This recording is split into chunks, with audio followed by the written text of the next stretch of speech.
ஜீவ ஊற்று சேனலுக்கு அன்புடன் அழைக்கிறேன். இன்று ஒரு தியானம் என்ற நிகழ்ச்சியில் இப்பொழுது நாம் பார்க்கப் போவது யோவேல் அதிகாரம் 11ஆம் அதிகாரம் பார்க்க போகிறோம்.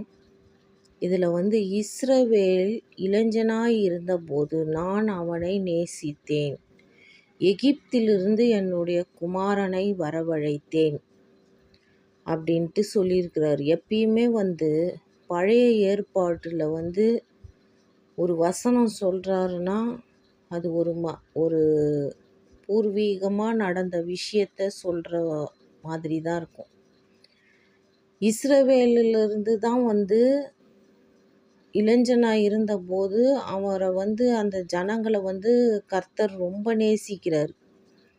அவங்கள எகிப்தில் அடிமைப்பட்டு இருக்கும்போது அந்த எகிப்திலிருந்து என்னுடைய குமாரனை வரவழைத்தேன் அப்படின்ட்டு சொல்கிறார். அப்போ எகிப்திலிருந்து குமாரனை வரவழைத்தேன் அப்படின்னா இந்த இஸ்ரவேல ஜனங்களை மீட்டு கொள்வதற்கு கர்த்தர் அவங்க மேலே எவ்வளவு அன்பாக இருந்தால் அவருடைய குமாரனை ஒரு மோசேவை அங்கே அனுப்பி அவர்களை மீட்டு கொள்ள கர்த்தர் மிகப்பெரிய காரியங்களை செய்கிறார்.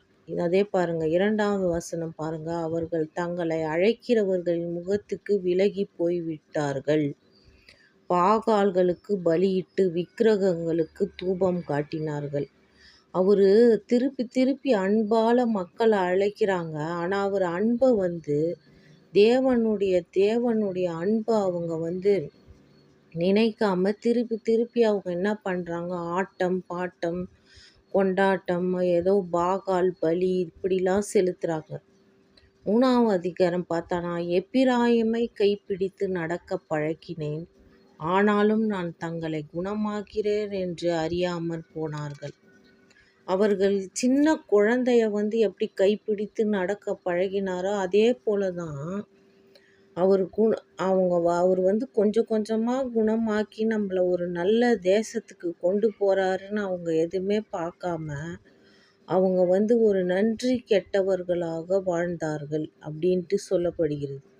அதாவது இறைவன் பலியையோ இல்லை நீங்கள் ரொம்ப இது பண்ணுறீங்களோ அதெல்லாம் அவர் விரும்பலை.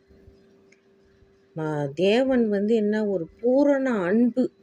இந்த மாதிரி விழுந்து போன ஜனங்களை எல்லாம் மீட்டு கொண்டு வந்தார். அந்த அன்பு மக்களிடம் இல்லை என்பதை இந்த வசனத்தின் வாயிலாக தெரிவித்துக் கொள்கிறேன். நன்றி, வணக்கம்.